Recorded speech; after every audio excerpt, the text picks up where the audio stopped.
After the explosive ending to Far Cry 5, we didn't expect to see the franchise grace our screens again for some time, let alone take us back to Hope County.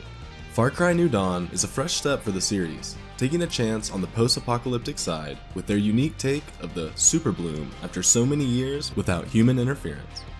Players take on the role of a nameless protagonist, this time the captain of security for a traveling caravan of specialists who have been helping folks on the coast rebuild their lives.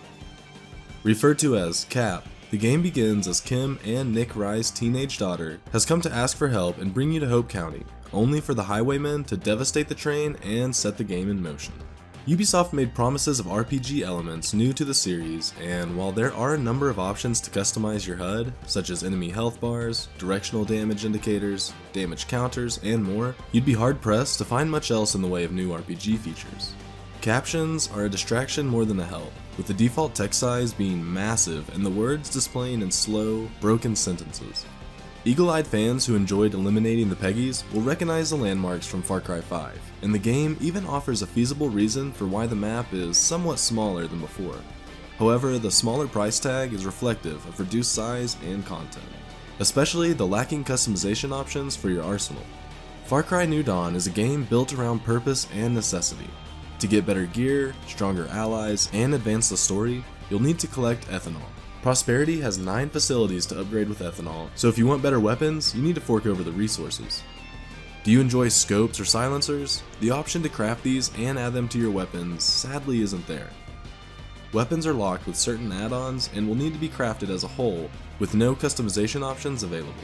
Guns may look as if they have been scrapped together with parts, but this is entirely cosmetic, and having played Far Cry 5 extensively, these weapons are nearly identical to the previous game. You'll also recall that wicked looking saw launcher from the trailer.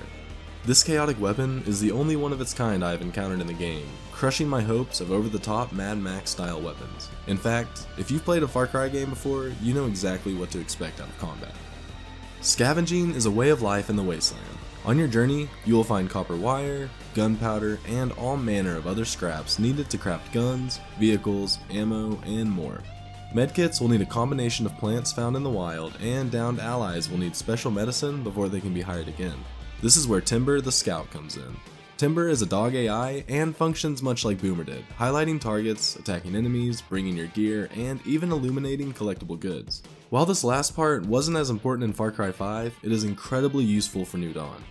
Money doesn't exist anymore, so you will need to pick up every single bit of scrap that isn't bolted down. Timber quickly became my most used ally, as things like rolls of duct tape or titanium rods can easily be overlooked. Nick and Kim's daughter is the first ally you'll encounter, and despite her enthusiasm for combat, she is so hyper-aggressive that she was constantly in trouble and dying from a lack of common sense. Nana, on the other hand, is probably one of my favorite additions to the roster. A sassy sniper, Nana is pretty good about keeping her distance and popping enemies' heads off, but she isn't quite as good as Grace was. Speaking of Grace, New Dawn presents itself as a standalone sequel, yet leans terribly heavy on nostalgia from the previous game. Grace Armstrong, Nick Rye, Pastor Jerome, even Herc all apparently survived the apocalypse, and while it's good to see them again, the narrative rides them a little too hard. New Dawn does have a few new features that make this a more interesting outing. Expeditions are stealth-based events at distant locations where you are tasked with snagging a backpack with a GPS tracker and fleeing for your life. If you are spotted, an endless stream of enemies will come crashing down on you until you grab the bag and get to the rendezvous point. Enemy AI feels much improved, with difficulty and weapons playing into their tactics and abilities. Enemy scavengers are particularly fun to hunt as they have a high health pool, high defense, smoke bombs, and will offer big rewards if you manage to stop one. It is also exhilarating to hunt down and take on monstrous creatures. These are elite class animals that have been mutated to be stronger, faster, and much more aggressive. Hunting, like scavenging, has become a way of life and is absolutely necessary to get by. While you could hunt in the previous games, New Dawn makes it feel essential. Speaking of essential, Far Cry yet again offers a number of perks to upgrade your character and develop into the ultimate post-apocalyptic badass. However, there are less perks to unlock than before, with some of them being enhanceable multiple times, but you won't know which ones until you unlock. You'll also discover that perk points seem to be handed out all the time. Killing X amount of enemies, completing a mission, finding a perk magazine, even rescuing a hostage will net you another perk point. The game invests heavily in the concept of the post-apocalypse, reinforced with the limited selection of vehicles which somehow all handle the same from a sedan to a semi-truck, the downright brutal and sadistic stealth kills, and the heavy reliance on salvage and scraps to survive.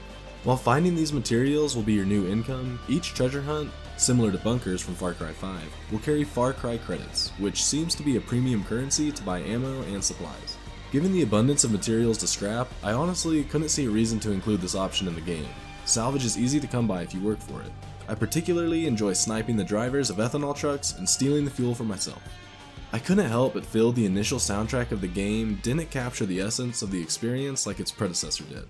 New Dawn wants you to feel that punk apocalypse vibe which the highwaymen thrive off of, only offering golden classics on the radio once you start progressing through the game. But even the high intensity combat music feels off.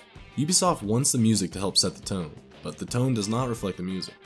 The music I unlocked was more in tune with the vibes New Dawn gives off, but it doesn't feel like enough, especially considering the exemplary audio from Far Cry 5.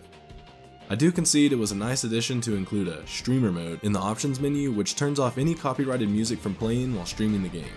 It's a little feature, but a smart one. Far Cry New Dawn sets out to continue the story where Far Cry 5 left off, in a fresh new take on what the apocalypse means. The detail in every aesthetic is absolutely gorgeous, and the sense of isolation when out on the road feels eerie but real. The system for upgrading prosperity means you always have something important to do, and the game does a good job of putting you in the shoes of someone trained to survive.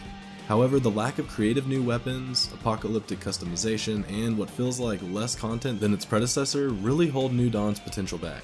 If Far Cry 5 didn't exist, New Dawn could easily have been a new narrative on its own, but because we have something close to compare it to, the only saving grace for its fewer features is its reduced launch price. If you had a good time in Far Cry 5 and enjoy light survival mechanics, you'll have a blast tearing through Hope County. But as a standalone Far Cry entry, it doesn't quite hit the mark.